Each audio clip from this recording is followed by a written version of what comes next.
Yeah, I saw your live yesterday. Part of your live yesterday with the fight, the Clarissa Shields and everything like that. Oh, the post fight. That was like the Friday. That was like the Friday night chop session slash post fight show because we waited till after the fights to talk. You know, Yeah, I what I what agree. did you think of it? I agree with what you said about the that Napoleon fight. That was a good fight. They were fighting Dude, that's like the best women's fight I've seen, like and that doesn't mean that there haven't been good women fights, but what it means is that for the skill level, mm, the talent, everything, the styles that fought meshed together, all of that, and it gave you the best that they could give you yeah, you know, at that totality. That was like the best. I mean, those two women, man, it was like watching Guardian Ward or something. It was really, man. And I sat there, I'm perked up in my chair because I score the fights now. I've made up my own fight cards. uh-huh. So for every fight now, I'll just sit here and score them. If I'm going to watch them, I'll just score them. And I'm sitting there scoring the fight. And then when the knockdown occurred, Uh, I really sat up in my seat and I was like, holy shit, she hit her with it was a nice short hook, one, two, a delayed reaction. And she fell into those ropes, man. It looked like she had, like when you get a fish trapped in a net. That's how she fell into the ropes because she couldn't even catch herself or anything. It was like she was out for a second, you know? yeah, That fight was dramatic as hell. I was talking to my And about it. one of those rounds, Uh, like I said, I don't have my paperwork in front of me. It was like the fourth or fifth, or it was the fourth or sixth round because one of those rounds in between, I gave back to uh, Sideros. mm, But in one of those rounds, just before the bell, Napoleon Espinosa hit her with a right hand, and yeah, I it nearly put her out, but she was near the ropes, remember. and the bell rang, Yeah, I saw that. and she was walking back to her corner, and her cornerman had to come and get her and lift her and put her on the seat. Did you see that? Yeah, I saw the. I didn't see that part, but I saw. I think I know the punch you're talking about. It was like 10 seconds at the end of the bell. It was like somewhere in a corner, Yeah, and she just like collapsed onto her. She was trying to hold on for dear life. yeah. Yeah, I remember Dude, the that. fight was so dramatic, man. And I scored it a 1 point victory for Espinosa, It even was, though she lost by 1 point yeah, and there was a knockdown. yeah, it was close. And it was odd that the judges basically had the same score, but one of the judges didn't score the knockdown. I was like, oh. But I scored the knockdown and still had her 1 point victory. Yeah, it was a close fight, and like just like the one girl was the Sidaro's girl was like what 5'11", and then the Alicia girl was only 5'5", and man, I told my brother about this. He said, "You know what?" I said, "What?" He said, "Some of these women can take some real punishment, man." For real. That's what's awesome, isn't it? Yeah, maybe that's why there isn't that many knockouts. Because I was like, man, because some of these girls can't punch. And then my brother said, think about it like this: maybe some of them could take some shots. You know? Yeah. They took some shots in that fight last night. Yeah. They did. I mean, look, By the time it was over, one was cut and the other one was busted up. It was like,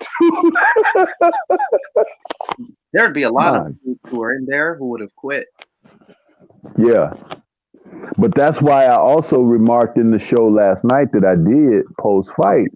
I said that there are men out there that should take a page from these women because when they fought for that title, Some of the tech you stuff. I remember. you felt like that they were like they were putting it on the line. Yeah, they were. And we got guys that are professional who have more backgrounds than these women and everything in the sport. and they don't even want to be challenged No. or don't want to face a challenge. These two women, you would have thought they were fighting for something much more than those titles on the line, the way they put their efforts out. That's why you have to salute them. That's why you have to want to call and clamor for them to get them the greater purses that they deserve. If they, those women like that should have been paid like men. They should have. Yeah. Yep. You see? And that's where the injustices in the sport happen when you don't get that certain respectability. These guys running around here today calling themselves champ want me to respect them, but they can't put that type of effort out. Yeah. Hell no. And that's what Clarissa's talking about when she's calling for better pursing and equal pay and stuff for the women on that side of things. And you can't argue when you see something like that. You know, Christy Martin, you know, I did my In the Eye of the Storm this morning. Did you catch that or no? This morning, no, not this. Yeah, it's with Ack Reacher today. So if you get a chance, go back and catch the replay on that. Okay. I did the In the Eye of the Storm with Ack Reacher today, and we talked about that. And I was saying to him, I was saying that Christy Martin, when she started getting opportunities to appear on Mike Tyson undercards promoted by Don King, she really shined a light on the sport with her efforts. And she was fighting women who were not on her level, but she was fighting who was available back then in those times. Right. Okay. And that's 24 years ago. And it don't fucking seem like it until I looked at the dates when I was trying to gather my information. I was like, holy smokes, that's 50 years ago. 20 years ago. 24 years ago. I didn't realize it. And so what I was saying is like, look how far women's boxing has become, where it's so much more competitive now, because you got women out there who really want to do it and who are really going for it.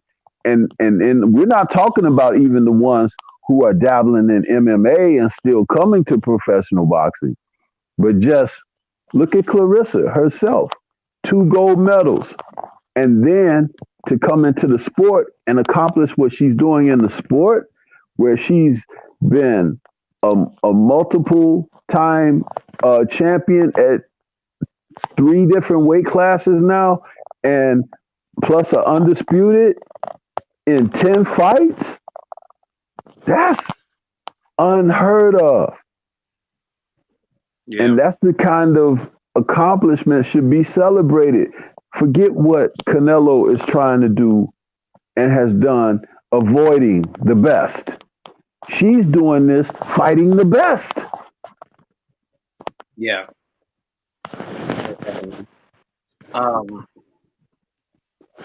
After seeing that, I was really, some of these cards.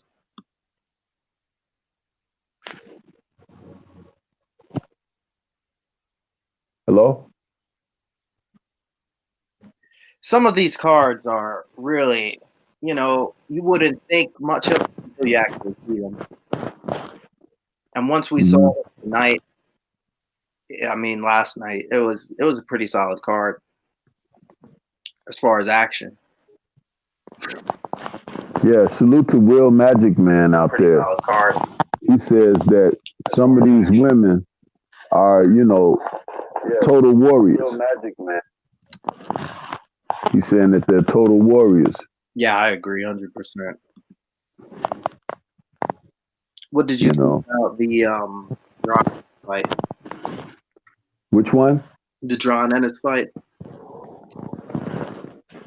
Oh man, he was a whirlwind and a hurricane. Yeah. And a total blitzkrieg on that dude last night, man. They stopped it. I talked about that on the show last night too. I said they stopped it, but I didn't want them to stop it. But I know why they stopped it. He was getting hit too. Yeah, but it was like fucking Ennis looks so good. You just want to watch him. You know what I'm saying? And it's like I commented like that on my show last night, where I was saying like it's kind of like savage that I don't want it to end. And if you are a person who supports Ubov, you want the best for him. Stop it and he don't get hurt. He got a family and stuff like that. But that sadist in me was like, get him. Because not because I wanted Ubov to lose, because I wanted to see more of Jaron Ennis. Yeah, I know this guy is special, and there's a lot of people out there talking about him I agree. that don't feel the same way. And I understand what that is, but it's amazing to me that people can see things and aren't able to properly assess what they're looking at. Mm. Yeah. That blows my mind in boxing. You claim to love boxing. You claim for it to be your number one sport and everything, but then you say certain things or behave in a manner of which that is really counter to what you're trying to say. And I talked about that in the stream yesterday because it's like, man, that kid, I said it early in the week when I dropped a video on him. I said he has Roy Jones like talent. I wasn't trying to say he's the new Roy Jones. I wasn't trying to imply that he is Roy Jones like. I said he has Roy Jones like talent, which means like Jones had hand speed, power, quickness, elusiveness, but he didn't have the same defensive ability that this guy has because he's technical with his. Roy was unorthodox with his, but this kid has so much. He threw 104 punches in that first round, bro. And I remember you talking about, I think it was in your top session last night, you talked about how he was doing what he needed to do about putting that left hand out so that he wouldn't get hit. If he did get hit with the right hand, it'd just go right over his shoulder. So sometimes, most times he had his hands up, but when he had his hands out, he was throwing a right hand. He would keep that out if he missed it, so that other person throws his right, it'd go right over your shoulder. I remember you talk about that. Yeah. Same thing. What you said that Tony Harrison was doing it in the Charlo fight. I remember that he was. Yeah, exactly. Those are people who are schooled with the subtleties of the sport that will allow them to remain extremely competitive regardless of what's happening. Yeah. Because the adage in boxing is protect yourself at all times. Yeah. Okay? If you're taught how to do that, then it becomes pretty easy for you, to protect yourself at all times. But you have to be taught the things to do to put yourself in that type of position. Yeah, definitely, because you see a guy like Harrison who has a known, chin vulnerability, and for him just to protect it for 11 rounds, that was his teaching. So to imagine what some of these fighters could do with better training, better coaches in their corner. Real thing. Yeah, Will the Magic Man is still there in the chat. Yeah. He was shouting us out, but if he's still there in the chat, I'd just like to tell him to go to my archive and check the page out with last night's show and this morning's show with Ack Reacher. They were two very good shows, man. And we talked some good stuff on the sport. I got in those two shows. Ack Reacher did an interview with Michael Nunn. Yes. Yes. And that was great.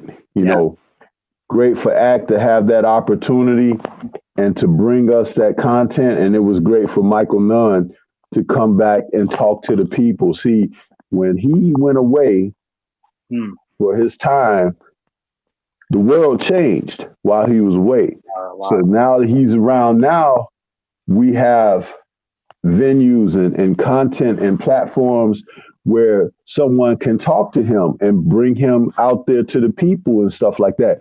When he went away, they weren't doing stuff like this. Because Ah, I think he's been gone like 15 years. years. I think that's how long he. 04? Huh? 04, I think. Yeah. Yeah, it's been, man, that was great content. I just like some of the exclusive stuff that these guys in the community are bringing because guys in the mainstream can't do that. And I don't want to say names, but yes, I know what you're saying, and you don't have to. I know what you're saying. it's great that guys in this community can bring content like that because they won't find it. People won't find it anywhere else. It's really a special thing. Will the Magic Man, do you want to come on? I'll put my link in the chat here for anybody who wants to go on. But field fight. Yeah, he did everything but knock her out. Really, he dominated her and got the belt. Um, Now the build up to this fight really interesting. A lot of bad blood. You can feel it even after the fight. It's still there. So it's really. It was a good night of fight.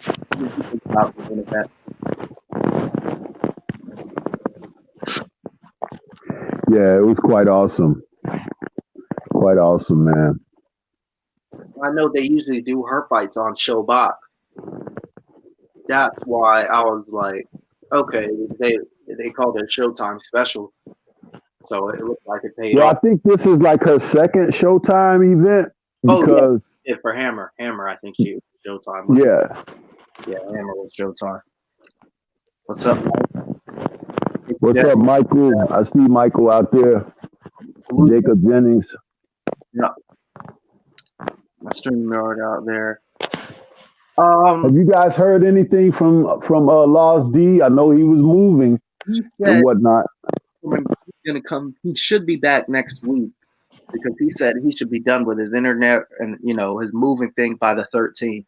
So he should be good to go next week. Should be good to go. Yeah. Tonight, we've got Jesse Hart, not his dad, of course, going up against Joe Smith. What do you think of that fight? If you heard of it? Because it was Off the top of my head, I think simply and succinctly that Joe Smith gonna knock that dude out. Joe Smith. I mean, yeah, Joe Smith. Smith is the one that beat Hopkins. So yeah. I'm picking him to knock Hart out because Hart is the kind of fighter. Hart is the kind of fighter. He has mental lapses in the fight, and then he has these lull periods where he kind of just does stupid stuff, and it's like he's a good fighter, but it's like he can't help himself. He gets in his own way, and I think that Smith is going to find that moment and capitalize on it. You know what? I was talking to somebody about that. I was like, I wouldn't be surprised if there's an upset here because he does that stuff all the time. In the Barrera fight, he was smothering his own work. He got Barrera a couple of times. And with the Ramirez fight, it was the same sort of deal, not getting over that hump and losing by, such a close margin. But even in fights he's supposed to win, I don't know what he does in there sometimes. It's just confusing. And it frustrates the hell out of you because you be like, man, the opportunity for you is right here. Why did you do S and that? Such and such. There he goes. There's a lot of fighters like that. Yeah. And you know what it is? Mm-hmm. One of the things is it's a lack of total focus because they don't realize the significance or whatever it is when it comes to what they're doing. It's almost like you know they don't take it as serious as they should, and they have this apathetic approach like, even if I lose, it's okay, I'll come back. Dude, when somebody's in there, and especially in this sport, when somebody's in there, they're trying to take your head off. That's what you got to be prepared for. Mhm. Meaning, you got to train with that type of alertness and things like that. And it's just not there with a lot of guys. Yeah. That's why when we talk about the old fights, and old fights is anything 20 years ago plus, Mhm. going back. When we talk about those fights, we talk about how different the sport was at that time. And even journeymen were dangerous because everybody had a different type of focus then. Nowadays, the mindset of the average man and woman out here in the world is not what it used to be. People are not as sharp. People are more apathetic. People find excuses for themselves more now and everything. And it is absolutely, if I were like 30 years old, 34, 35 at the most, Uh, I wouldn't be able to really buy into what I'm talking about right now because I haven't lived on this earth long enough to see the transition. right. But being the age I am and having seen it in my lifetime, the regression of the human psyche, it's really unbelievable, man. That's a great way to put it. The regression of the human psyche. I'm gonna have to use that in my day to day now. Yeah, because it's like, okay, check this out. And I know you're a young brother, so check this out. There was a time we used to carry around little phone books. Mhm. They came with wallets. If you bought a new wallet, or for women who bought a purse with a compact or whatever, there was always these little phone books that would come with it. In those phone books, you would put all your contacts in there, right? Yeah. But during that time when we had that, Tyrone, we knew every freaking phone number that we put in our book. It Mhm. don't matter whose number it was. You knew the numbers by heart because back then we didn't have cell phones. We had landlines and we had freaking pay phones. Do you know in our society now they've mostly removed almost all pay phones, so those are almost obsolete now, and we don't really use landlines as we used to. Some people still have a landline in their mobile, but Mhm. with the mobile and being able to add all your contacts in the mobile, you don't even take the time to learn the numbers. You just file them, and that's it. So you don't. There's no retention of information. So if you lose your mobile, you fucking freak out, and you can't even call somebody to tell them, "Hey man, I lost my mobile," because you don't know his phone number Yeah. because you ain't took the time to memorize it. So understand what I'm trying to say. There was a time when we fucking knew all our numbers in our contacts. So even if you lost your book, there'll be maybe 25% of the numbers that you may not have remembered, right? Yeah. But the bulk of your family, your relatives, your good friends, your school, your work, your office of day-to-day activities or whatever, you knew those numbers. Yeah. You don't know them now because there's no reason and no responsibility on you to use the brain activity for that. Hmm. So that's just one example of where we've fallen off as a society. The retention of information. Do you know now when I log on to YouTube and you have to wait on certain guys who's, they have the commercials on their channels. You have to go through these commercials and you could skip them after a few seconds or whatever, or some of them you have to wait till they play through the commercial. They got a commercial now for some kind of app or whatever for people to remind them of words to use to build their vocabulary or whatever. It's called a fucking dictionary. Okay? You look up words in the dictionary to enhance your vocabulary and understand and better understand what other words mean. But it's all through reading and comprehension. They're supposed to learn that in school. And you got people on the freaking commercial saying, now that I have this app, it's so wonderful. I'm so clear headed now because I've studied these words. I was like, motherfucker, it's like, are you kidding me? You're supposed to learn that in school. And there's nothing wrong with using the online dictionary or a thesaurus or something like that to enhance your vocabulary and understanding of the written word. But you need apps now to tell you these things that you should know naturally. Yeah. And it's unbelievable. That's another example of what I'm talking about.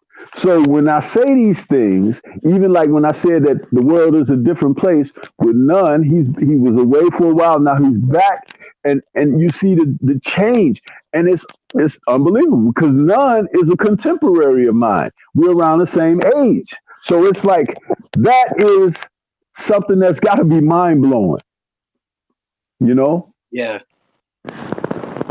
But that's a simple example of what I'm talking about. Oh yeah, definitely. Let's shout out a couple of people in here. Will Magic Man says, "Gotta love Laws. He's a treasure, a humble man, a great personality." Yeah, definitely, man. Laws help so many people out. Just like you, Stormy, just everybody in here, man. Everybody in this community helps each other, man. Helped me get my start and gave me an outlet to talk this boxing, and I love it because I can't talk to boxing with my day-to-day guys, honestly.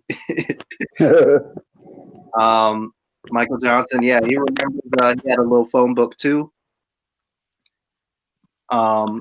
This is perfect. Salute Kenneth Johnson. My son is 18 and he doesn't know what a dial tone is. I at least know that. I'm not too far off your son, Kenneth. Just a couple years, literally. Will Magic Man, Stormy's still right. Yeah, our memories.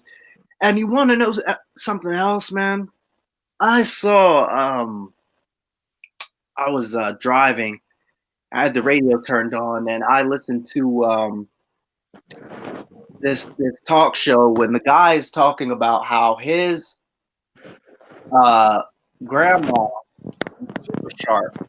I mean, she could put thread through a needle. I mean, she was so wise and knew better than just everybody else around. But today, with some of these medications don't even help people; they just hurt them.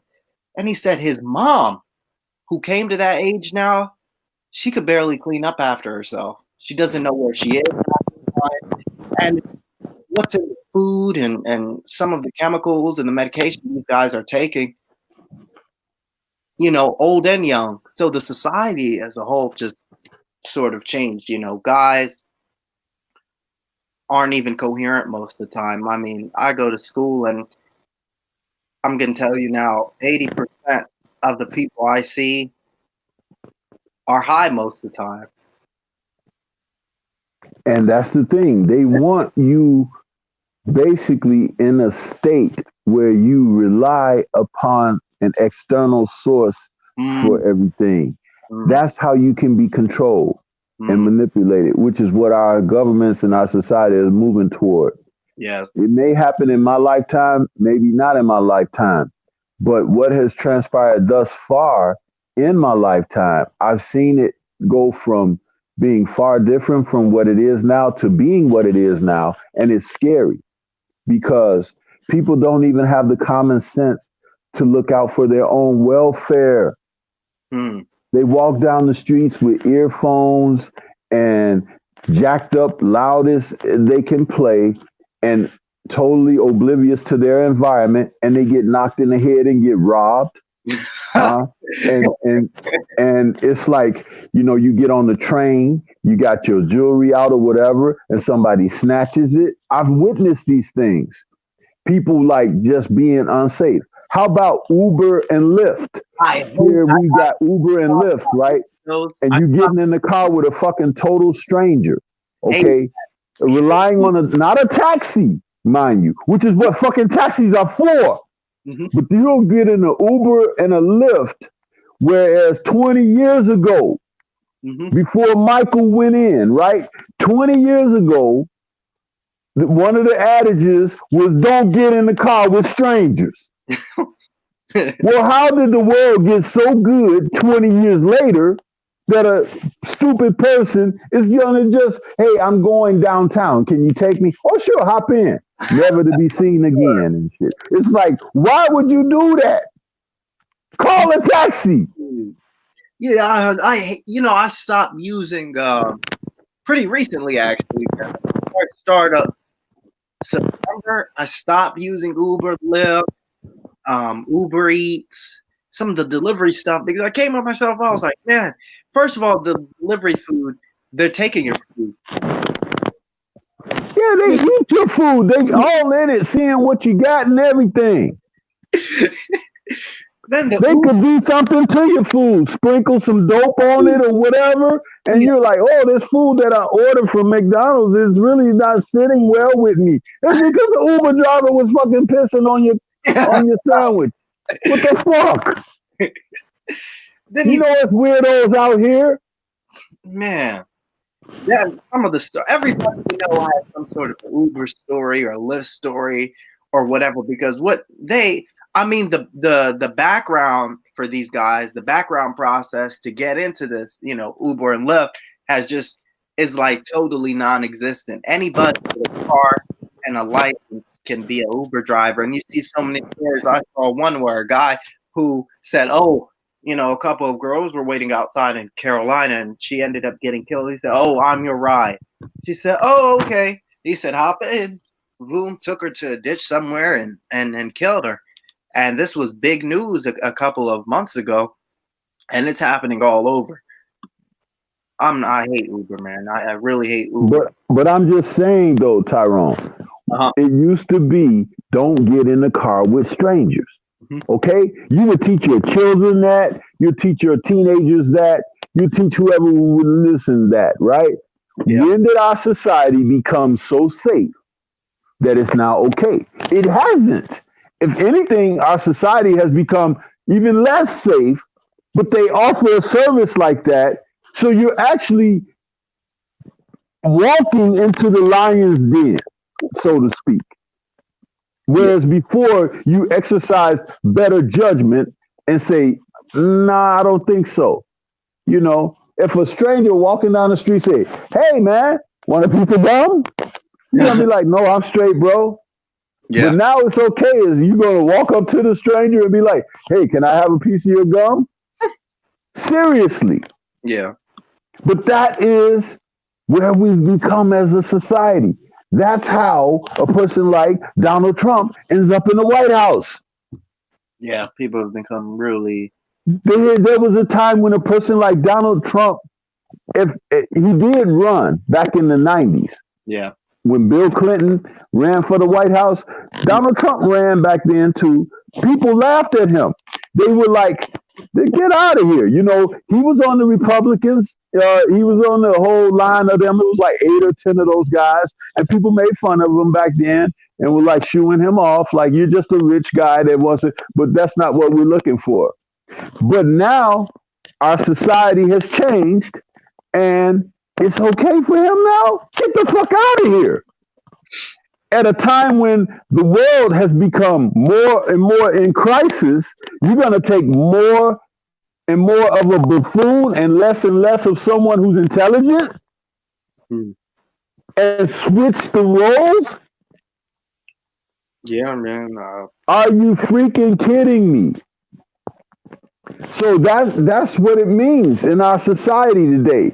Sub-quality beneath the level of dealing with any sort of consciousness. Everything is okay to do, and having sensibility and ethic and everything is out the window now. Uh-uh.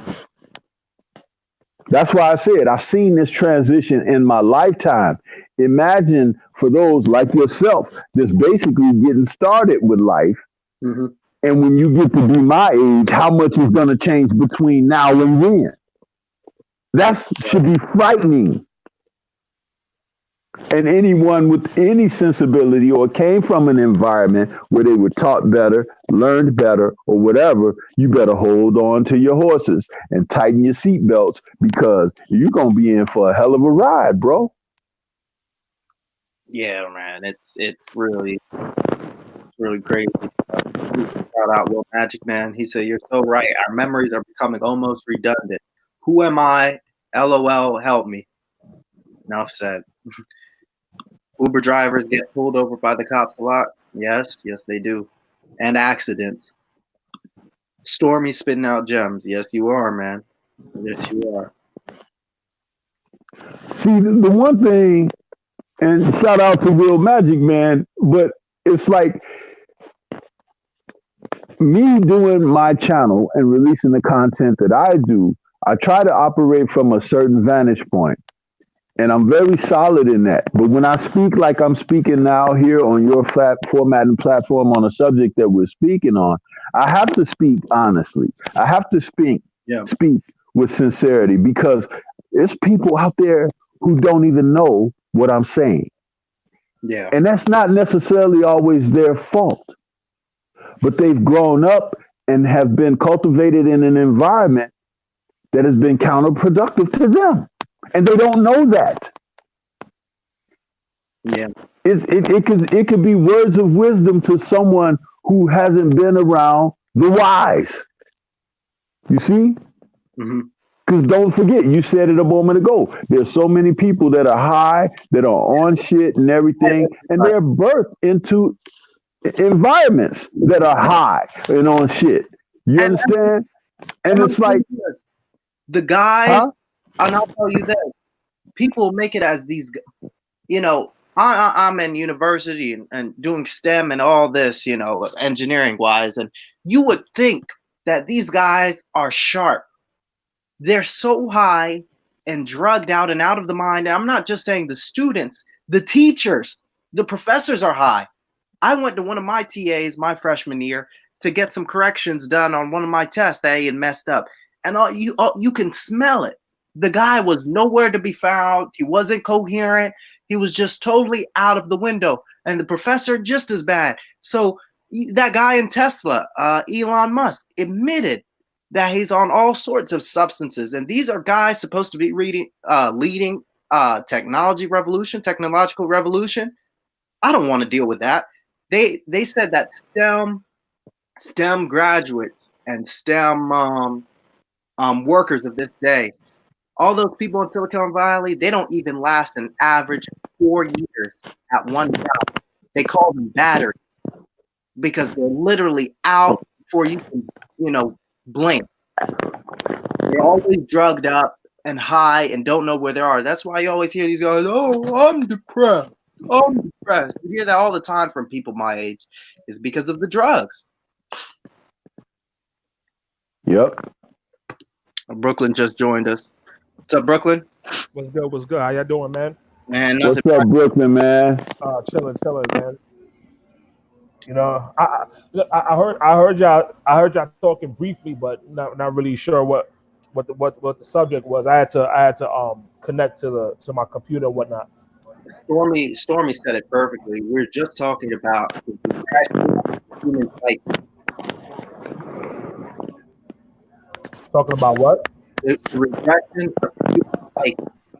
How people become so complacent, just totally unaware of everything, drugs, or they've got their headphones in while they're walking, Ubers, all this new stuff that's supposed to help us make us better are actually making us worse. Oh yeah, that's a great point. Yeah, this society definitely like the like what's going on nowadays is definitely turning people into zombies. I definitely agree with that. Zombies, yeah, that's a good word for it, man. Yeah. Like I remember one time, like I was in downtown LA. I finished working and I was just sitting in the patio and I saw two dudes walking with each other. And I found it strange because like both of them were like on their phones while they were working. And I can remember, being younger. This is before all the smartphones and all that. Like when you walking side by side with your friend or something, or even your girlfriend or something, you know, they are talking, we talking or whatever, talking about whatever. But these dudes are just like on their phones, looking down on their phones. It's like, dude, don't you know? Like you have a friend next to you, don't y'all know that? Like, aren't y'all supposed to be friends? I don't know. I always felt that. I always found that strange. It's ridiculous, man, what's going on today, and it's just sad that the rate it seems that it can continue. salute some people. Boxing Rage is in here. Real talk, definitely, man. Kenneth Johnson saluted you, Brooklyn. Yeah. Okay. So do you guys want to continue on this subject or move on to me and Stormy were just talking about Hart and Joe Smith. How do you see that, Brooklyn? Oh yeah, that I don't know. Like it's an intriguing fight. I think. You know what I'm saying? I think I could see either guy winning because like right. Yeah. To be honest with you, I haven't really watched too much Jesse Hart, but the times I have seen him, I wasn't really that impressed, honestly. Mm-hmm. You know what I'm saying? And another thing about Jesse Hart, I think maybe he's a little chinny. So I'm thinking, so if Joe Smith Jr. catches him, and then when Trill Boxing Talk yesterday, Black Fight Fan was talking about how Jesse Hart was saying, you know, he's gonna be looking to beat it looked like he's getting ready for a dog fight with this man, you know. And I'm like, okay, if that's if that's truly your game plan to go in there and just, you know, have a dog fight with Joe Smith Jr., Joe Smith Jr. can knock him out. Yeah. Well, you're picking Joe Smith to win this fight, right? Who am I picking? I'm not really. I don't know. Like, you know, I don't really have a horse in the race. You know, hopefully just a good fight. You know what I'm saying? Yeah. But I'm gonna tune in. I'm saying Stormy's picking Joe Smith to win this fight. Yeah, that's what I'm saying. Like I think I'm. If I had to make a choice, I think I'll be leaning towards Joe Smith as well. You know, but we'll see. Yeah, man, definitely. I think for all the reasons we talked about and you mentioned, I think he gets very lackadaisical. Yeah, I've never really been impressed with. I'm not. I have, like, the times I've seen Jesse Hart, not really too impressed with him, to be honest with you. Yeah, not that impressed with Jesse Hart at all, honestly. Yeah, definitely. Our favorite Golden Boy fighter is making his debut at 160. The Munguia dude, you know, our favorite Golden Boy is looking to fight Spike O'Sullivan. That's apparently today. What do you guys think of that fight? It matters. I think it's unfortunate with all the politics going on in the sport. Yeah. Because like when I think of Jaime Munguia, you know, he ain't fight. See, and this is the double standard, because nobody put pressure on Jaime Munguia to fight any of the fighters. Nobody. I mean nobody. Yeah. You know, and that's really unfortunate because, you know, I would have loved to see. I mean, I don't think he would have beat any of them guys, but he's calling himself a champion. And he's not fighting the top guys in the division, point blank and period. The top guys are on PBC when it comes to the 154 division. Yeah. Same thing with the 147. Well, not. I mean, people are pushing Crawford to fight, but as far as politics-wise, it's the same deal. People. Nobody's pushing for this guy Jaime to fight anybody at 154. You know what I mean? When he was, literally no one. I haven't heard one except us, of course. But no nothing. You know, and this is the double standard of the sport, man, and it's bullshit, if you ask me. Yeah, nobody's up in arms about, you know, seeing the fight too. Like his last fight, the guy from Ghana that nobody had heard of. Then he lost to Dennis Hogan, and then that the guy from Japan and Brandon. I mean, his only good wins were Liam Smith and Ali. And Ali just got knocked out, didn't he? Yeah, he lost. I think he lost his last fight. Yeah, I mean, I don't know what he's going to do at 160 or who they're going to line him up with. I mean, he's probably going to be a Canelo victim. I mean, what they're going to do? I mean, he's on the zone, so what they're going to do? They're going to match him up with Andre. I don't think that guy's not beating no Demetrius Andre. Yeah, apparently, yeah. He's WBO #1 right now. Is he? Yeah. Oh boy. He's champion in the weight class below. That's easy. That's easy work for Andre, if you ask me.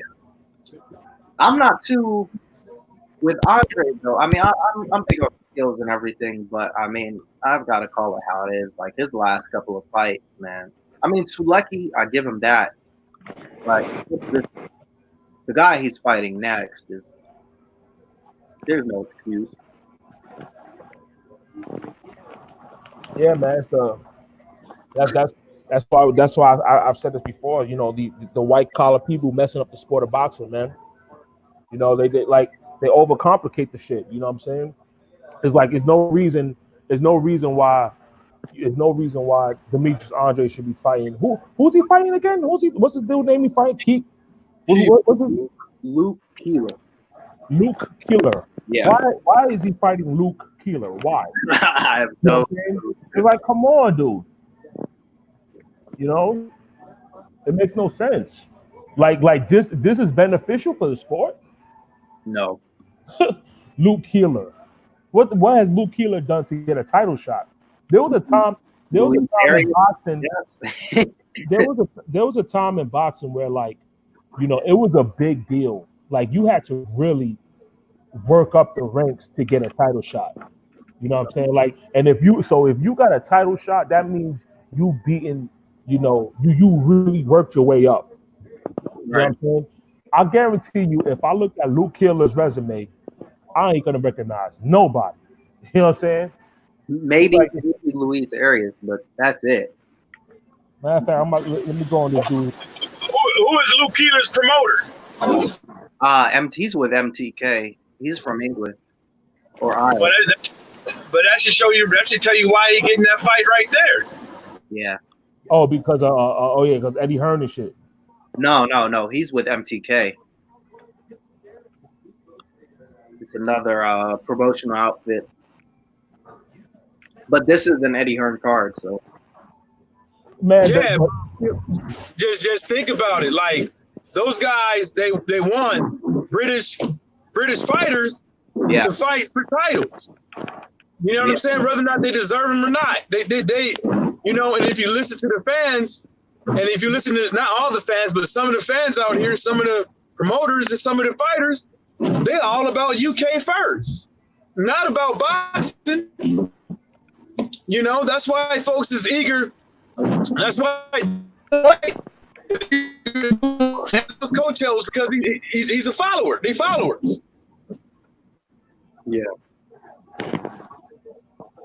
Yeah, definitely. The fight I'm really looking forward to is Tevin Farmer and Jojo Diaz. Yeah, that's a damn good fight. That's a good fight. It's definitely time for Tevin Farmer to, you know, turn it up. If Tevin Farmer could get through Jojo Diaz, because me personally, I like Tevin Farmer. Like I respect that dude a lot. You know what I'm saying? Like you know, just his story, how he started. You know, saying his, you know, he's a guy that has a lot of heart. You know what I'm saying? That's obvious. So I have a lot of respect for Tevin Farmer, and that's gonna be a tough fight because Jojo Diaz could fight. Yeah, man. The guy here, his last couple of fights, Farmer. I give him Tennyson, but other than that, you know, he hasn't. You know, he's been fighting who they put in front of him. This fight though is a different story. Tough fight. I'll probably talk more about it as we get closer to it, but you know, it's definitely no walk in the park. That isn't that fight like next week or something? 30th. Oh, so it's a when? The 30th, so 2 weeks. Oh, it's in 2 weeks. Okay. 2 weeks. Yeah, that's a damn good fight right there. Shoot, what other fight? Very good fight going on here? Did y'all talk about yesterday's fights? Yeah, we definitely talk. You can touch on it again too if you want. We talked about the first fight, the Napoleon one. Man, that was a. Yeah, that fight. Yeah, that fight was a barn burner. Yes, it was. That was a damn good fight. Right. Yeah, and for her to be that much smaller than that other girl, you know, Napoleon. Yeah, she was. You know, guys were definitely. Then I'll say it like this: there'd be a lot of guys in there who would have quit. You talking about the sweetest dude? I mean, sweetest girl? Yeah. Yeah, I mean, I don't think neither one of them was. I think they all right, but they as fighters, they ain't all that, man. You know. We're saying as far as level, as for their level, it was a barn burner, like entertainment value. Yeah, We're not saying skills, but like yeah. one of those, like it was. Yeah, no, I was saying that because the comment you had made. That's the reason why I said that, because they lacked a lot of things, and one of them was defense. And that's the reason why both fighters kept getting caught. You know what I'm saying, with clean punches. You know what I'm saying? When you look at how she knocked the girl down with that hook, her body was turning into her face, her whole body and everything was turning into that hook. Yeah. You know what I'm saying? But it was a very good fight, and I think the two young ladies, I think they made women's boxing proud that night, just based off of the performance and the entertainment side of what they displayed in the ring.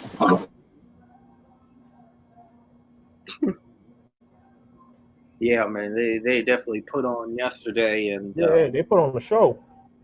Like both, I mean, because you gotta think. I mean, if you think about like most chicks, you know what I'm saying, most of these females, they're not the best boxers. You know what I'm saying? Like this shit is what it is. It's very few far in between as far as like really stand out female boxers. You know what I'm saying? Like obviously Clarissa Shields stands out, Cecilia Breaker stands out. I think Amanda Serrano stands out, you know what I'm saying, as far as like really talented boxers, you know what I'm saying. But a lot of them, I mean, I'm obviously I don't really follow the women's boxing as much as the men's, obviously. But I mean, from what I've seen, maybe there's some other chicks out there, but from what I've seen, like those three stand out the most to me. Yeah, very much so. Yeah. Very much. That's why I want to see. And my bad. And Hannah, Hannah Gables is good, and Christina Hammer is still a good fighter. You know what I'm saying? Yeah. I like she still. I mean, despite she lost, you know what I mean, she's a good boxer. You know what I'm saying? But I want to see. I mean, matter of fact, let me talk about Ennis real quick. Yeah. The dude, I mean, obviously the dude he fought, wasn't in the same, shouldn't have been in there with him, you know what I'm saying? But I would like to see Ennis. I think Ennis next fight should be a guy who used to be like, let's say from 15 to 30. So like I think a good next fight could be somebody like a Luis Collazo or an Andre Berto or something like that, or maybe like a Victor Ortiz, a John Molina, you know what I'm saying? Maybe Josecito Lopez. Maybe that could be a little bit too much of a step up, but I want to see him get stepped up, man, because the guys he's fighting are not like. What is it beneficial for Jaron Ennis to be in there with the competition that he's in with? You know what I'm saying? Well, he kind of hit on that too, but I don't know exactly how severe it is. But he hit on it. He said like nobody want to fight him. You know what I'm saying? Is that and motherfuckers can't be made to fight somebody. You know what I'm saying?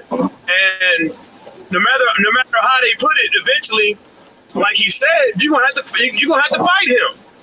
There's a lot of people out there that don't want to risk they O's and want to hold on and fight nobodies until they can get their mandatory shot at the champion and all this stuff. Is just like eventually he's gonna get his shot, but I don't even see the type of caliber like that fighting him next, because motherfuckers can't afford it. A lot of these motherfuckers don't understand that you can afford a loss and still come bounce back, and nobody want to risk it against no.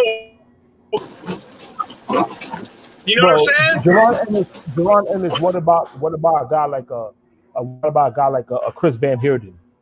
You know, so I think he could fight. I think he could box him up right now. Is a Chris Van Heerden somebody that's eligible for a title shot at any point?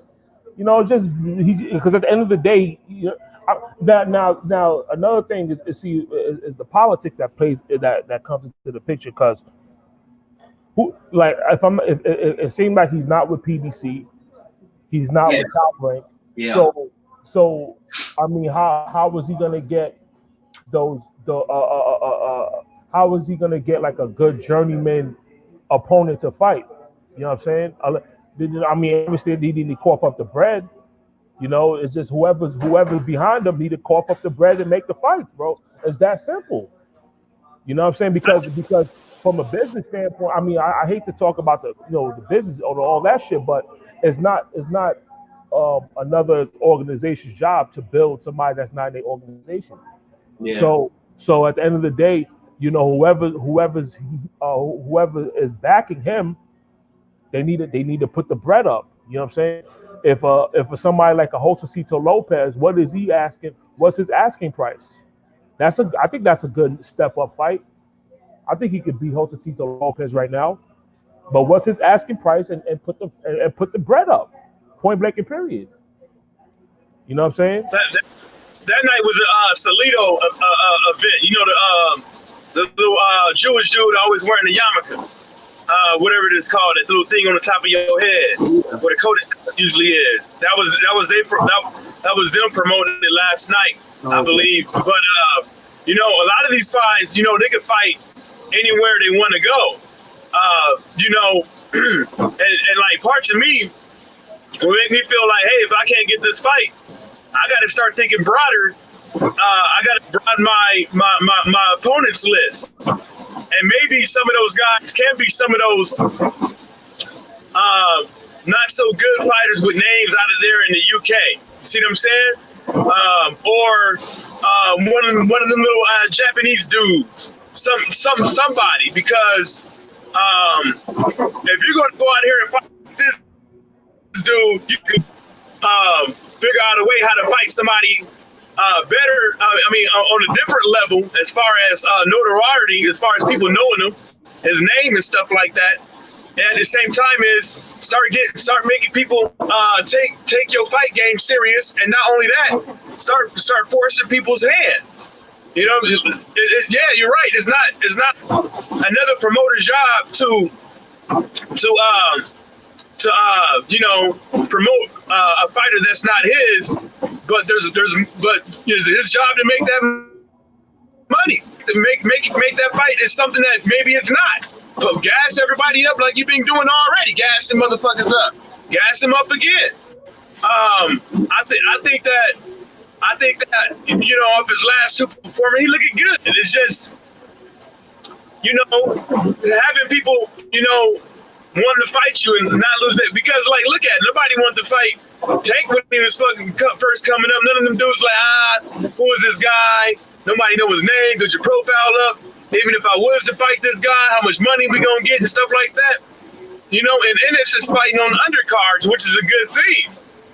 Especially this last one, under the Carissa Shields undercard, which I think is a good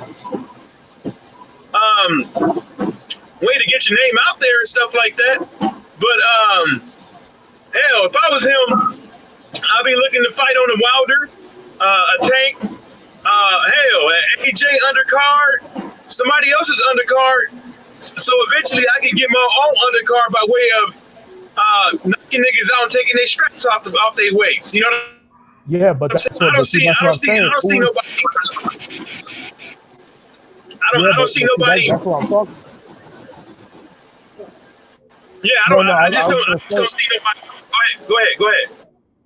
Oh no, that's what I'm saying is like, you know, because okay, me being in this boxing, like, you know, listening to content over the years, you learn more about like the politics of the sport. You know what I'm saying? Like things that I didn't realize, you know, let's say years ago, like I'm starting to realize now. You know what I mean? Who is Jaron Ennis aligning himself with? You know what I'm saying? Because like for example, hypothetically, you know, all the like him being on, let's say, because if you ask me, it seems like he's not a PBC fighter. You know what I'm saying? So, you know, PBC PBC is not gonna just hand them over. You know, these because I put it like this: a lot of guys that he should be fighting are on PBC, but he's not there. You know what I'm saying? So so at the end of the day, from a business standpoint, you know, at the end of the day, whoever's backing them, they need to cough up bread to get some better names. Point blank and period. You know what I'm saying? That's just what has to happen.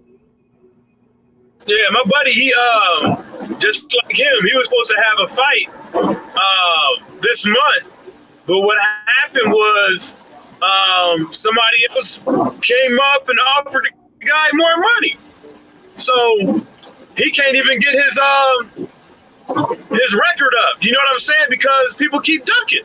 I mean, not ducking, but flaking out of the fight for more money. It just doesn't happen with these. You know, money just doesn't get in the way of, you know, these big time fighters. These small fighters that are getting 2, 3, maybe $5K, maybe $100, and they even got to worry about or put their own money up to invest their own money into getting them fights. It ain't easy out here in these streets. You know what I'm saying? You know, it's just unfortunate that, you know, us as boxing fans, we want to see fights and we can't get the fight, and we always talk about it. I know these dudes hear us. I know these dudes hear us. I know.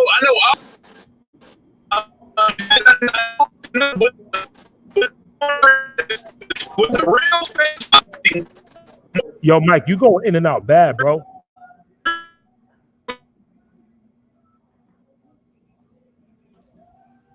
Yeah, Mike is going in and out bad. Is he good? He sound like he's on the road. He sound like he's on the run from the police.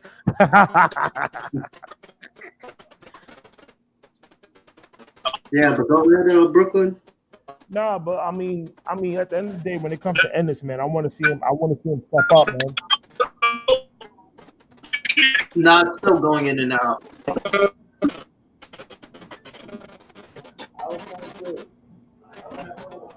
Yeah, man, I want to see Ennis step up, man.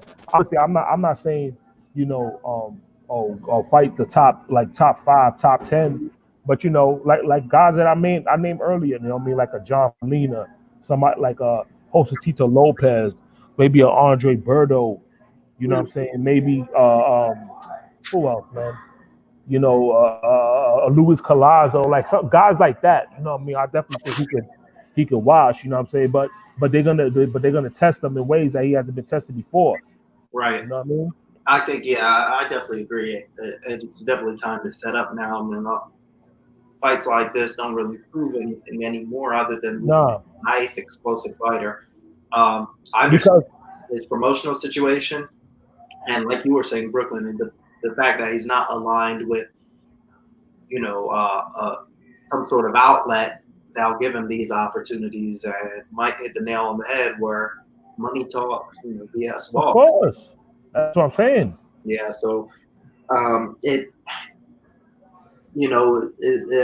is definitely time for him to align himself with one of these bigger companies, just for the fact for him to get fights. It's really the only way, and it's sad it is like that, but you know, what can you do? Go ahead. No, but that's what I'm saying. Is like, you know, like the talent obviously is like the guy's talented. The guy's talented. You know what I'm saying? Like the dude, the hand speed, the quickness, the fast switch, like the talent's obviously there, man. But you just want to see him fight better competition. You know what I mean? Because Jaron Ennis is not somebody that because a lot of times what happens is, like, let's say if you don't have like an extensive amateur background, then you fed then and you have potential, the promoter would it's more understandable that you fight a lot more of these jobbers. You know what I'm saying?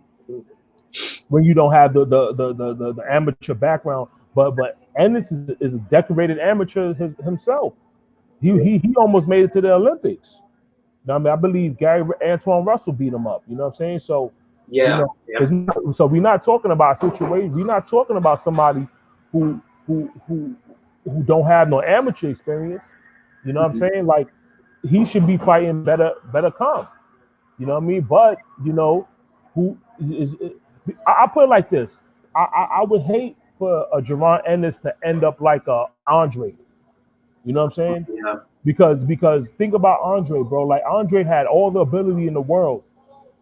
Andre should be a much bigger name in the sport right now than he is. Yeah. You know, now, matter of fact, in that card that he's going to be in, is he going to be the main event? Who's the main event in that card?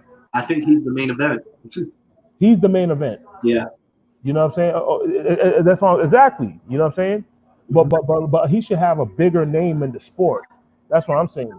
But all these years, you know, he was just signed to these off-brand dudes. You know what I'm saying? He signed to these off-brand cats. He's making a lot of bad choices from the business side, and then with all those bad choices, you don't have the name that you should have. You know, hopefully Jaron Ennis don't end up like that. You know what I mean? Like, whether he's and then like whether he's signed with PBC or Top Rank. You know what I'm saying? He needs to align himself with a major, you know, network to showcase his talent. You know what I'm saying? Yeah, I think he should just, you know, fully, you know, he should align with PBC now because of opportunity wise. I mean, all the welterweights and super welterweights are there. So exactly, bro. This is what I'm saying. Like, if I was like a guy, if I was in this position, if I'm like a blue chip prospect, you know, and obviously your intention is to fight the best and make a lot of money and shit like that. You know what I'm saying? You align yourself with the people that has the name cachet. You align yourself with the people who have the guys in your in the division to make fights. You know what I'm saying? Mm-hmm. So for him, it makes no sense that he's not on PBC, not because, you know, not because I want to come, not because I want to come across like some PBC nut hugger or something. It's just they have a lot of welterweights, bro. You know what I'm saying? Even a guy like, even a future fight could be like him and Jamal James or something. You know, Jamal James is a good fighter. I think I like Jamal James. You know, that would be a good fight in the near future. You know what I'm saying? But he needs to align himself with somebody that has the guys in the division. You know, because like I said, it's not PBC's job to just hand them over guys for him to look good. You know what I'm saying? He's not aligning himself with PBC, or he's not aligning himself with Top Rank. It's not their job to make them to make him look good. It's not his job. Whoever's backing him, they need to put the bread up. You know what I'm saying? They need to put the bread up. Point blank and period. You gotta pay to play.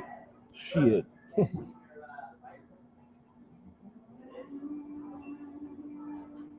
know what I mean? It's like with that Terence Crawford shit. You know what I mean?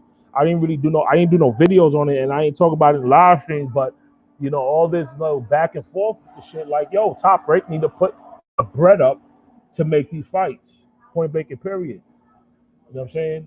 It's not PBC's job, nor it's not PBC's job or any other promoter's job to just hand over opponents for him to look good. You know what I'm saying? If you want to fight certain guys, you gotta pay to play. Gotta put the bread up. It's unfortunate that we have to talk like this, but this is the reason why fights are not happening. The fights that we want to see, this is why they're not happening.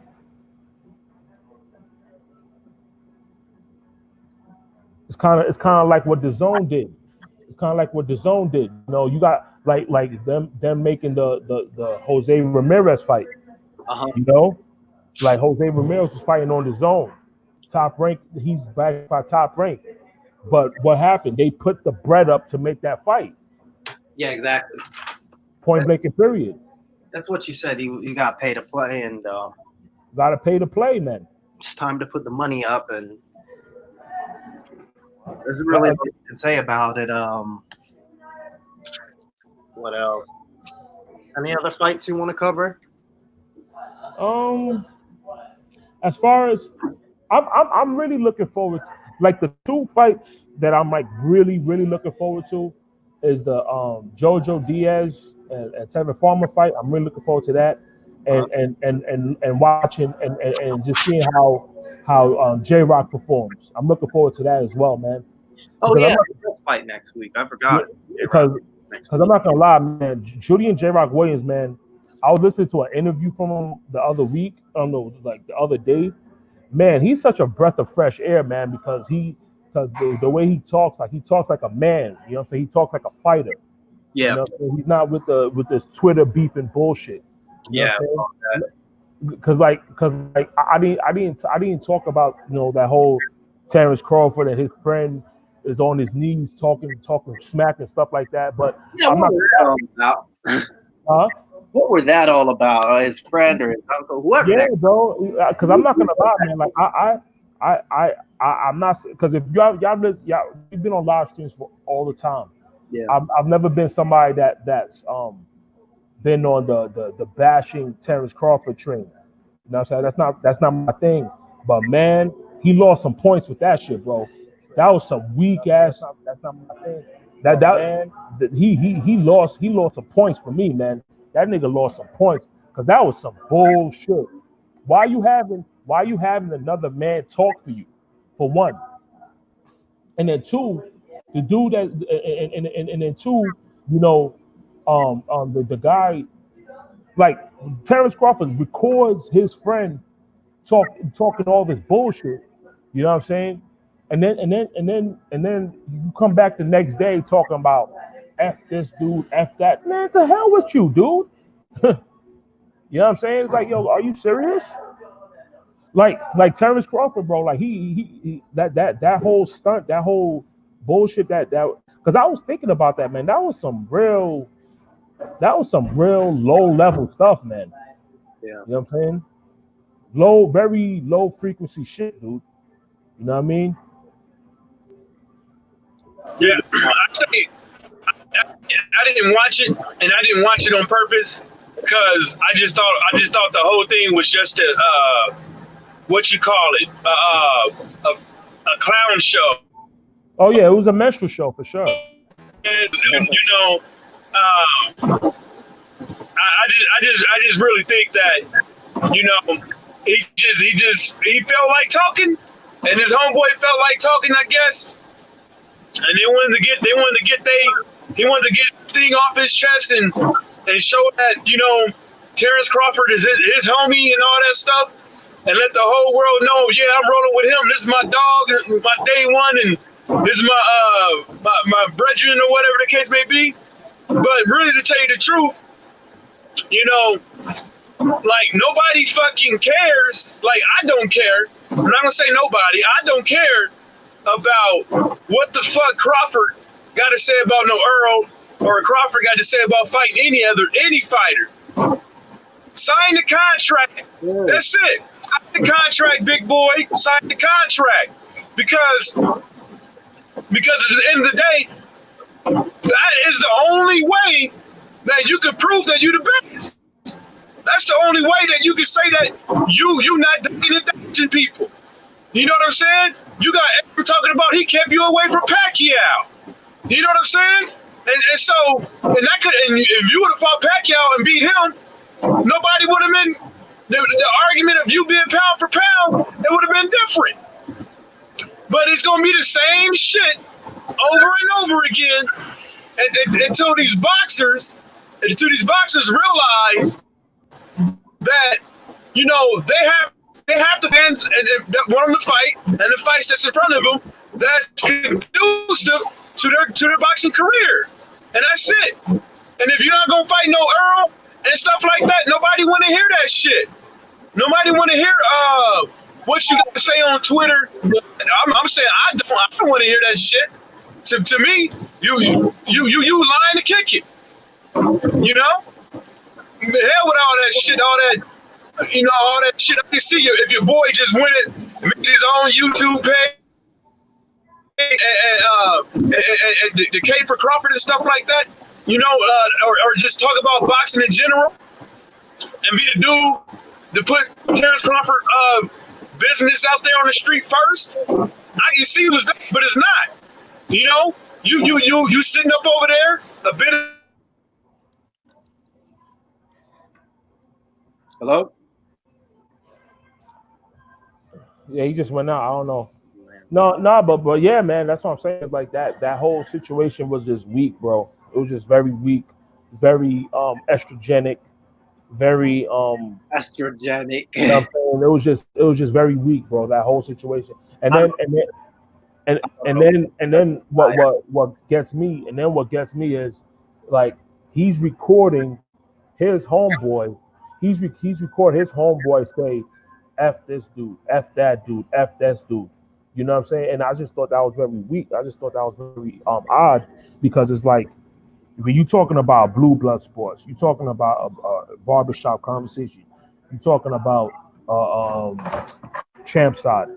You know what I'm saying? Whether you agree with their philosophy, whether you subscribe to them or not, whether you agree with them or not, these are three very influential guys when it comes to the YouTube boxing world. You know what I'm saying? And you having your people say F this dude, F that dude. And it's like, dude, now if you saying this, the people who supports them, what they gonna say? They're gonna say to hell with you, Terrence Crawford. Yep. You know what I'm saying? Because that's just how it works. It's like if somebody did a video saying, yo, fuck Tyrone. You know what I'm saying? For me, you know what I'm gonna say? I'm like, yo, fuck the dude who just said that shit. That is how I look at it. Yeah. You know what I'm saying? Like that's just how it is. You know what I mean? It's just like guys who do anti-LDBC rhetoric. You know what I'm saying? It's like to hell with you, dude. You know what I'm saying? And I don't support you. You know what I'm saying? So you're gonna put people in that type of situation. Is that what you really want? Why do you have your friend talking for you, bro? Bro, you a grown man, dude. Exactly. You're not some little boy. You a grown man. If you have something to say, you say it your damn self. You don't have your boy or your boy toy fucking talking for you, dog. Like what type of bullshit is that? And at the end of the day, like, let's look at, we were just talking about this with Dron, and the facts are the PBC are the ones that have the welterweights. You have to, I know nobody wants, you know, boxing to be like this. We don't want boxing to be like this. But that's what has to happen. I couldn't sleep at night if I had to fight, you know, if I'm a competitive guy. Say I'm a competitive guy, right? Of course. Say competitive nature fighter and everything like that. How would I be able to sleep at night fighting the Benavidez and Amir Khan and Kavlauskas if I know right there the better fighters are over there? Exactly. I made enough money. You know, it shouldn't be about money right now. I couldn't fight Kavlauskas and then turn around and say, oh, I'm the best guy in the world. I wouldn't be able to say something like that because I didn't fight the best fighters in the world. And I know where they are. They're over there. Exactly. Well, I got something to say about that, though. Hold on one second there. The thing about, okay, yeah, he fought Kavlauskas, right? But there is something that you have to actually pay attention to. Now, remember, as a community, we as the LDBC, we often defer to who the leaders of the LDBC are and everything like that. But that doesn't mean you can't think for yourself, okay? Or even have your own opinion.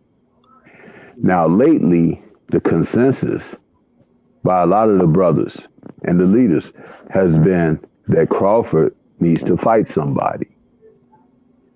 Personally, I think they all need to fight somebody. It ain't just on Crawford. It ain't. It's on each and every one of the champions that were either there before he came up to the division, as well as those who were campaigning but not fighting one another before he came to the division and after he's come to the division. Now, remember when he came up, he said, I want all those guys. He didn't say a name. He said, I want all those guys. When Danny Garcia came up from 140, Keith Thurman was like, yeah, Danny, welcome to the division. I want you. Okay. When Earl Spence was campaigning and not yet champion, Keith Thurman looked to have these soft tissue injuries and stuff like that nobody, could detect what was really going on with him. And then when he was asked about Earl Spence, he was like, let him get a belt. Well, Earl got a belt. Where's Keith Thurman at now? Keith Thurman, who is beltless, is still not calling out Earl Spence as if he wants to get back in the mix as a champion and becoming a champion again. He seems content to sit on the sideline and put on pounds by the day. Okay? Now, Bud has come up and he beat the guy who beat Manny Pacquiao. But everybody wanted Manny Pacquiao. Why everybody didn't want Bud when he moved up? Keith Thurman didn't say, Terrence Crawford, I want you. But Terrence Crawford has been on record of saying, Keith Thurman, I want Keith Thurman. So if you look at it for what it is, it's about picking and choosing, but from the advantage of who feels that they're going to have an advantage. You understand? It's not about guys saying, I want to fight the best, let's go. But it is about people trying to position and angle themselves. They're doing that to such a degree, and I talked about it last night. They're doing this to such a degree that the division and they are getting old, and they still haven't fought one another. And you got young guns and young lions coming up now who are developing and fast on their heels. What are they going to do? Are they going to go up to 154 to avoid that smoke? I don't think they are, because at 154, there's plenty of smoke there already. Mm-hmm. So they're trapped now. You're getting ready to see who really wants to be the best that they can be in a very short time, beginning this year, because Jaron Ennis is fast approaching, brother. That kid, Virgil Ortiz, is fast approaching. The market is cornered. There's money to be made. This whole thing about what side of the street you on and everything is all bullshit, because Tyson Fury and Deontay Wilder are getting ready to have a rematch. Yeah.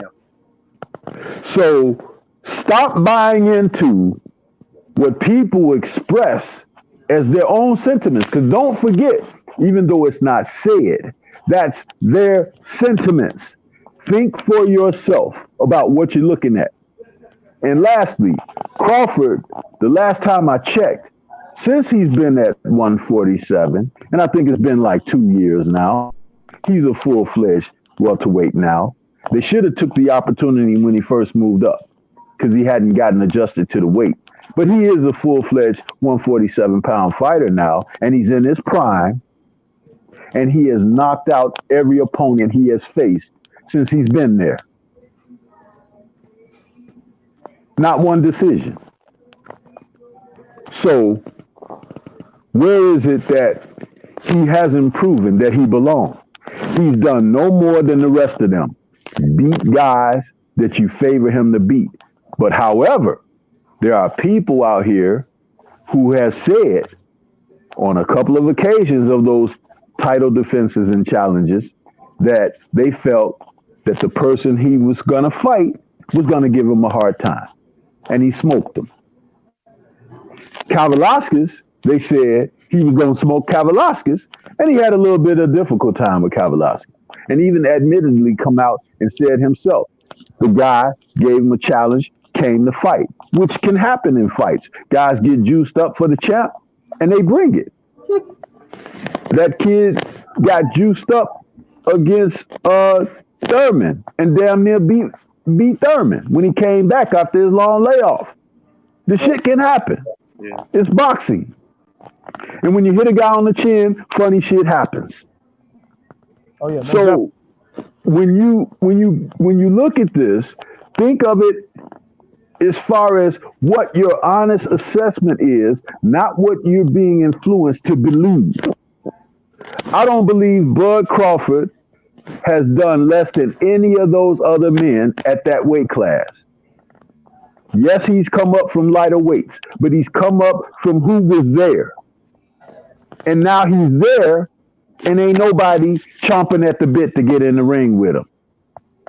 Saying in social media, I'm here, I'll fight you, but signing contracts is two different things. But wouldn't you say like, like some of their promoters, like Bob Arum, is looking for a joint venture every time out, you know, just because they're separate outlets. I mean, boxing is what it has been, but I'll tell you something. At the end of the day, fighters are either going to fight one another or they're going to just stay complacent behind whatever the powers that be who stand in the way of things. Manny Pacquiao had Bob Arum standing in between he and Pacquiao, admittedly by Bob Arum. And in Blue Blood's recent interview, he still admitted to doing that and is still admittedly standing in the way of a potential fight between Bud and Pacquiao. So it's like it comes a time when a fighter have to say, this is the fight I want, this is the money I can make, I want the fight. And if the promoter is in the way, you have to do away with that promoter. Now, is it going to cost you to do away with the promoter? You damn skippy. And that's a whole nother assortment of problems. So if it's going to cost, and that cost is more expensive than what the fighter is willing to pay, the fighter going to stand pat. You don't know what type of terms and everything is in that fighter's contract. Andre Ward missed 2 years of his career due to something similar. Okay? He was in a bad deal. And he had to get out of that deal, but he also had to wait for rights and terms to expire before he resumed his career. Because sometimes that means when you break a contract and you go to court and everything, the stipulations in the contract might mean that that promoter or that person you were managed by or whatever may still have his hands in your pockets for a duration. It could be options on future matches, numerically, or calendar-wise. And if it's calendar-wise, you have to wait that time out till those terms expire, and then you're your free man. You're your own man. But if it's according to fights, then that means you're fighting for him still, even though you broke your contract, and he's going to be in your pocket still. You understand?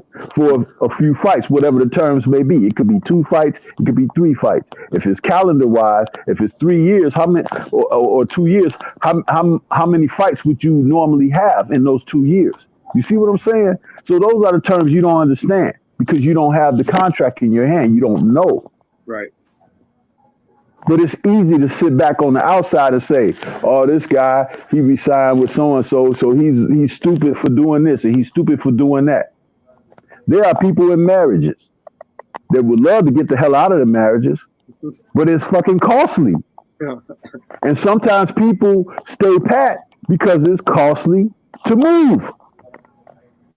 Until you walked in someone else's shoes, you can't talk about their business. Oh yeah. Just like nobody can talk about yours. This is why I say, leave it to yourself to make a proper assessment of things when you look at what has transpired. Bud has knocked out every guy he has fought at 147. He had more decisions when he was fighting at the lower weights. He's got a knockout streak going. Somebody should be out there like, that little dude knocking guys, I'll get in there with him. Huh? But ain't nobody doing that. And social media ain't where you negotiate. Yeah. Yeah, I mean, my opinion on that is like for me, I've never said like, oh, Terrence Crawford needs to leave Top Rank because, like you said, we don't know what the situation is with his contract. My main thing is like Top Rank. I believe they need to do a better job at.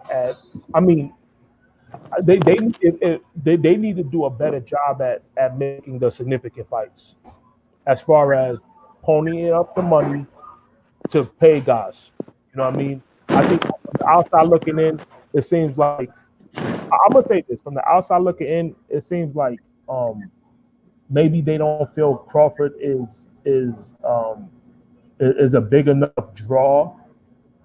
No, not that I'm not saying this. This is how I feel. What Top Rank is going through from the outside looking in. Maybe they feel like that Terrence is not a big enough draw, so they're not willing to risk, ponying up the money it takes to fight the significant welterweights, who the fans deem are the significant welterweights. This is how I feel. I feel people are waiting for or these promoters are waiting for this to really capitalize on this social media, and that they'll just explode into some of these superstars overnight, and then they'll have the big fights and the big money. They just have to make these fights now and get over the fact that sometimes people never know who they are. They need to do their job. I hate the word marinate. I hate the word marinate. The promoters need to do their job. You know what I'm saying? That's how I feel. I mean, because I think in boxing, a lot of times people say things like, "Oh, these fighters, they don't do enough to promote themselves, this, that, and third." And maybe that could be true, but they have a lot of these guys have promoters. They have promoters. Their job. The fighters fight. Promoters promote. If they promote, they anyway. You know what I'm saying? Like maybe a guy don't have that big of a following or that big of a name because the promoters are not doing what they're supposed to do. It's kind of like a big example I feel is with Golden Boy and Rashid Ellis. I think he's a damn good fighter. Yeah. You know what I'm saying? But even hardcore people don't know Rashid Ellis. Why? Because Golden Boy Promotions is not doing their job as far as promoting. You see, because this is the thing.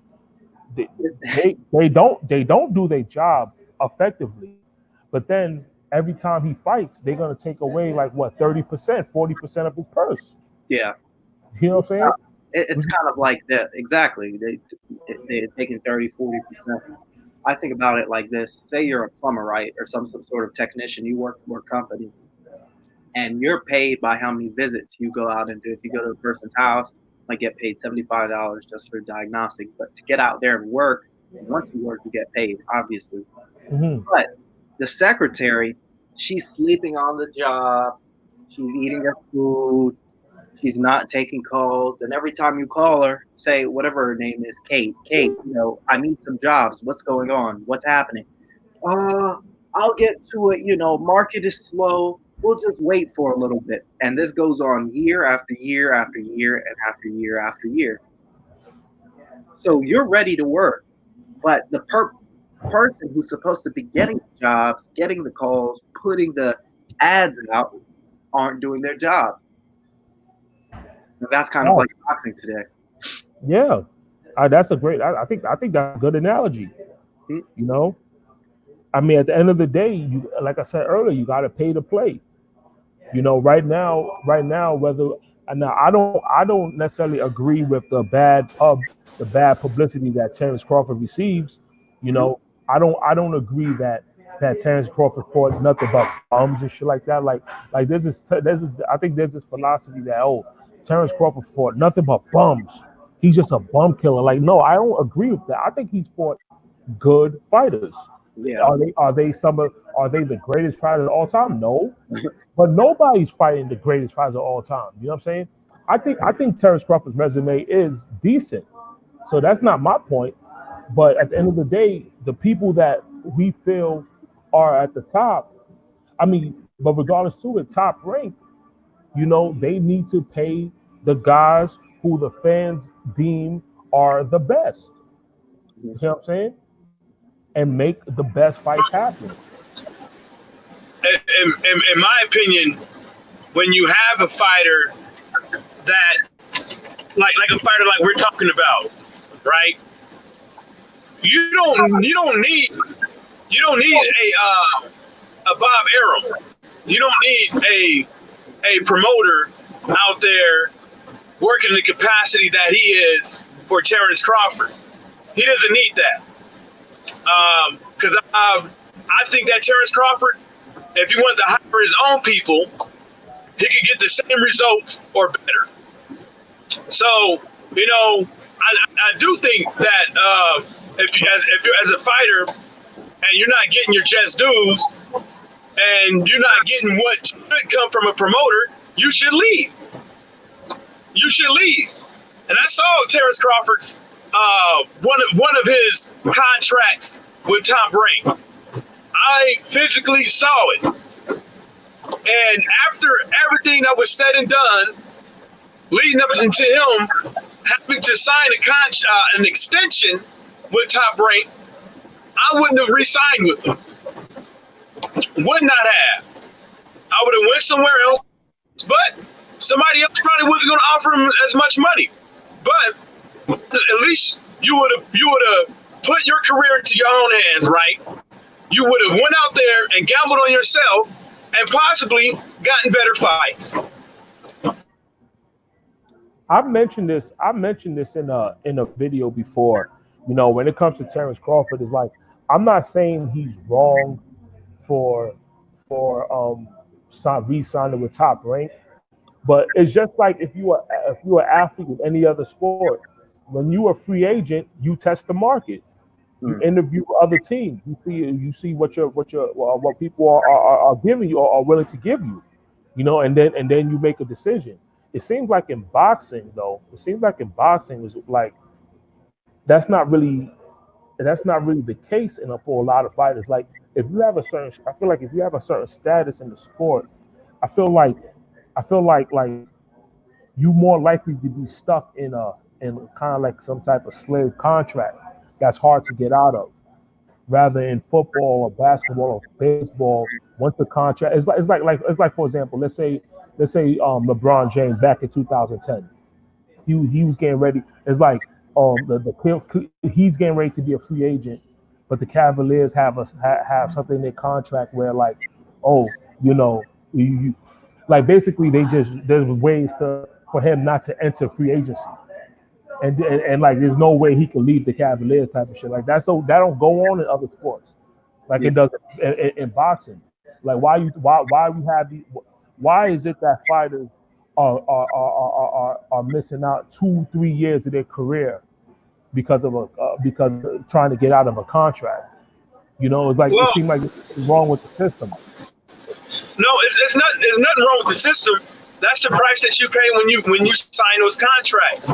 They're written in black and white, and if you sign a 4-year deal and you want to get into that 4-year deal, you're going to either have to pay, or the promoter is just going to choose to keep you without your own will until that's up. Now, if you happen to go to work, loads of shit can happen to where y'all both come into agreement that the next 2 years for me to get my money back, cut. And that happens. That happened with Terrence Crawford. Terrence Crawford had to give his previous promoter a cut of his fights for like 3 or 4 fights, and they sued. And that's how he got the contract. You know what I'm saying? Look at Barry Sanders. Look at Brett Favre. They didn't want to let him go. There's basketball players, football players have to go through the same thing. It's just that some people, they have the power when it comes to negotiations, and power, and the promoter and the managers, they know it.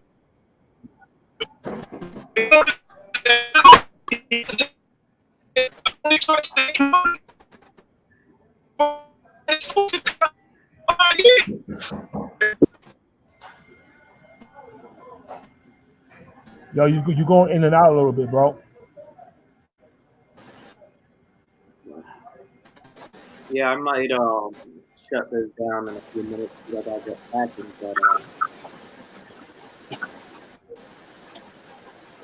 Yeah, but yeah. What'd you say? No, I was saying you was going in and out. Your last couple things was going in and out. I mean, but regardless to it, you know what I'm saying? I'm still gonna support. I'm still gonna support. You know what I'm saying? Terrence Crawford and shit like that. I'm still gonna watch his fights, but I just feel like, you know, in a lot of ways, to his fault, you know, a lot of people, he's probably lost a lot of supporters just off of his actions. You know, like I said, I'm gonna still support the dude. I'm still gonna watch his fights. You know, but you know, I can't help what other people do. You know what I'm saying? Like, if at the end of the day, whether we agree with it or not, you know what I'm saying? If he fights anybody other than a PBC fighter, like a Sean Porter or Danny Garcia, if he fights anybody other than that, you know, it's gonna be how you say, it's gonna be hellfire. You know what I'm saying? People's gonna be very critical. I'm not. You know? This is what I don't mean to cut you off, but this is what people need to understand: is that I can sit up over here and talk shit about Terrence Crawford all day long, but ain't nobody on this panel gonna say that they don't want to see Terrence Crawford to win. Ain't nobody gonna. I'm successful in boxing when I say win. Ain't nobody over here tripping that he's with Top Rank or nothing like that. We just like we want better from this dude. We don't want this dude to be sitting up over here on somebody's damn shelf. You know what I'm saying? That's the I still understand. And the reason why I bring that type of stuff up is because I don't like it how you can hit the streets, jawing at the mouth, but your game ain't tight. You know what I'm saying? Your game ain't tight, but you want to hit the streets and you want to talk about everybody else. You want to talk about how you ain't ducking and you doing this and blah blah blah whoop whoop whoop, but your game ain't tight. Tighten up. No, I mean, yeah, you could say that. I mean, I'm not gonna argue that as much, but we'll see, bro. We'll see what happens in his career, man.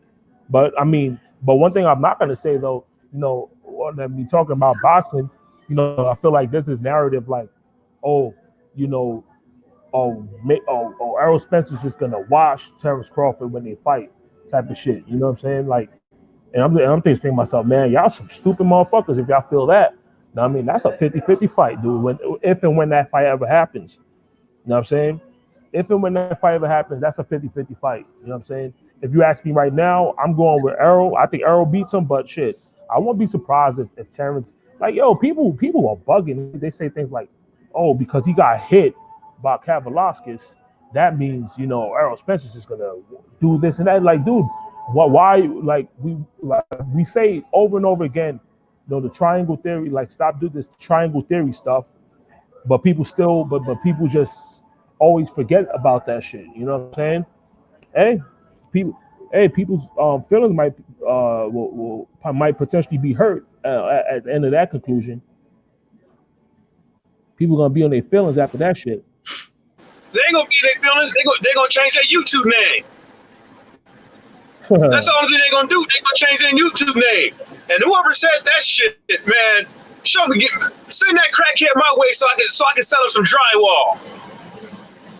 So I can sell him some straight up drywall.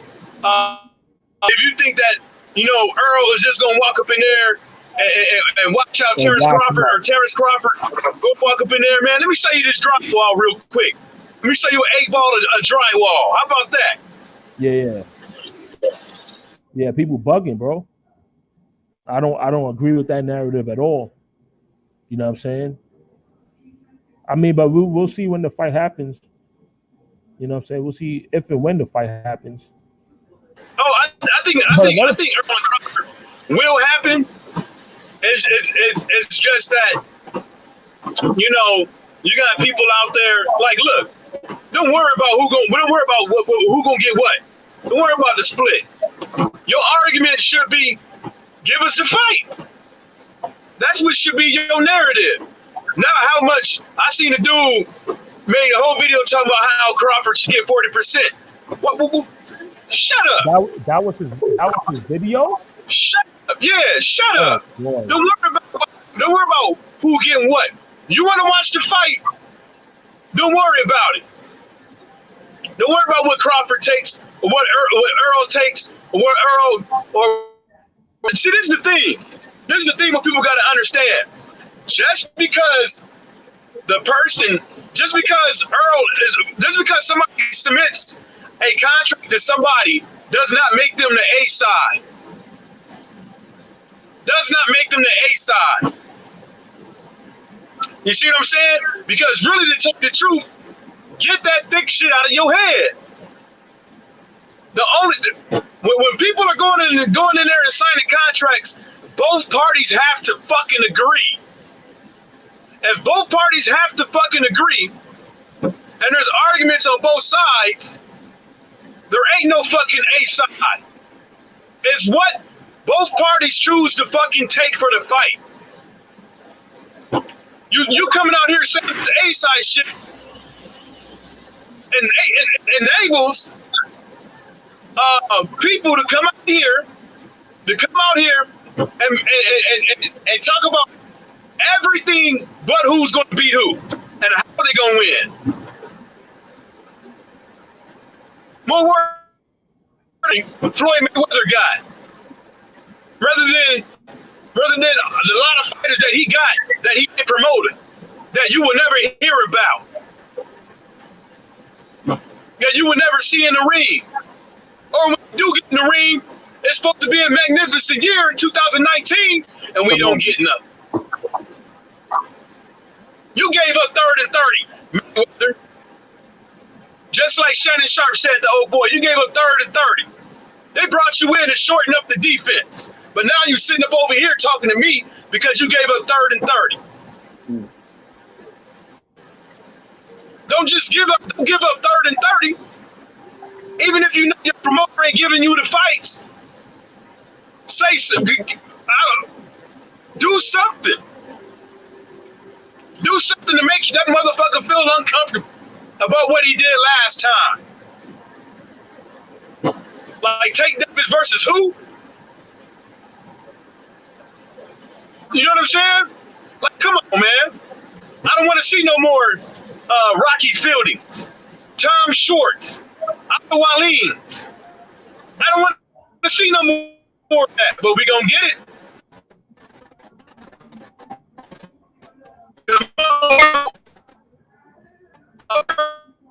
Whether or not, who's gonna get in the ring? That's a pointless ass argument, man. Pointless, selfish ass argument. Selfish. And that goes into that shit that Stomach B Man was saying. If you have a pool, a pond, and you keep abusing that fucking pond, it's gonna turn into a fucking cesspool. Because over the years you have been degrading the quality, the integrity of the pond. And then you find out why the fish is all docile. Why the fish is weak. Why they small. Why there used to be a lot of fish in here. It's the same thing with boxing in life. Quality has been going down. Because motherfuckers has created a cesspool and ain't nobody came through to fix it. You know what I'm saying? Nobody came through to fix it. Whatever cesspool that you speak of, the fans can fix it. You know what I'm saying? Like, because for me personally, man, I have no problem not supporting bullshit fights. Like, I have no problem doing that. You know what I mean? Like if somebody is putting together a BS fight that I don't want to see, I just won't watch it. Like I got other things to do. You know what I'm saying? That's not a problem. Or if we have YouTube channels, you know what I'm saying? You have channels or whatever, you just don't watch it. I mean, you just don't talk about it. Don't give it your attention. Don't buy the tickets. I mean, the fans could change all that shit. But you know, fans. But unfortunately, fans are not united on a particular front. Now, I mean, people change their tune depending on the fighter that they like. You know what I'm saying? That's the unfortunate reality of the sport right now.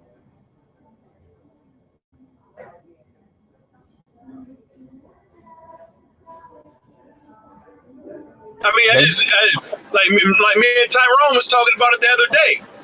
You know, we got up and coming pay-per-view stars coming out, and they're expecting magnificent results off of fighting a nobody. Well, not a nobody, but a pay-per-view, a first pay-per-view fight for a fight that the fans didn't ask to see. Because he's not a bum, my bad. But it's a fight that the fans did not ask to see. You know, and it's gonna keep happening. I just hope that these fans, you know, we can just have like a common theme. Don't let these dudes just give you fights. You know, right. And keep paying. Why are you gonna keep paying for Showtime, DAZN, Sky Sports, BT Sports, or whatever monthly, and you ain't getting the fight that you want to see? Yeah. You know, you a prostitute. That's what you is. Yeah. You're a prostitute. Mike, I think I'm about. I gotta get packing. So, any last things you, Brooklyn, Stormy, want to talk about before I wrap it up? Nah, man, just we have excellent discussion as usual. You know what I'm saying? We always talk that good talk. You know what I'm saying? It's always a pleasure to talk with you guys. You know what I'm saying? Because y'all some real ones. You know what I'm saying? Y'all ain't no bullshit ass motherfuckers. You know what I'm saying? Yeah. That's what I thought. So I appreciate that. But yeah, man. Salute to y'all, bro. Yep, definitely, Mike. I mean, only thing I wanted to say, I was listening, and that is a problem with college. A lot of these cats, they can't get government jobs. You know, the three-letter acronym jobs is because they don't uppers. They don't. A lot of these cats are on uppers, and they refuse to say that they drug addicts, but they are. They are. You know, because they think that just because they down long, they doing something that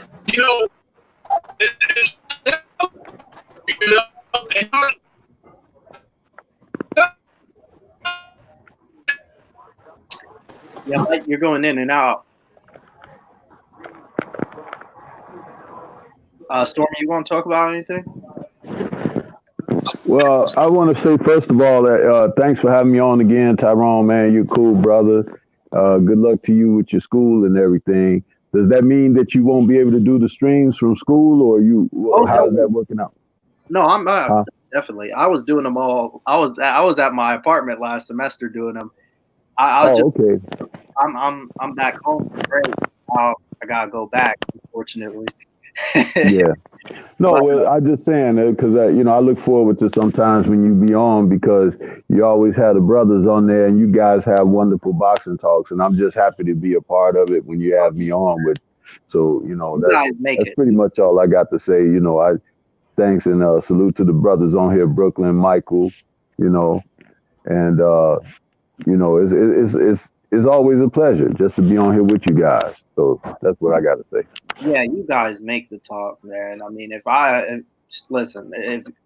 one of you guys weren't on here, it was just me talking, it wouldn't even last. Like, I think the longest I went live for by myself was probably what was it, 30 minutes before Brooklyn came on, and that was just talking about some weirdo, that Tim Moten dude.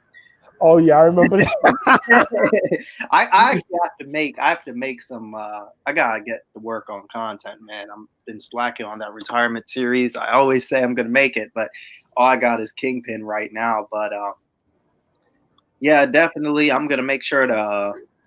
I'm gonna watch the Hart fight tonight because I agree with you, Stormy, and I agree with both of you guys. Because listen, most guys who haven't even watched, Hart or Joe Smith would think this is a easy fight for Jesse Hart just because he's the A side. But we've seen otherwise, and I wouldn't be surprised if there's an upset here at all from what we talked about. But yeah, I think I'm gonna wrap it up. Man, shout out to you guys for coming on, and salute to the chat. Everybody who was in here tonight, and yeah, peace out. Peace out, bro. Peace out.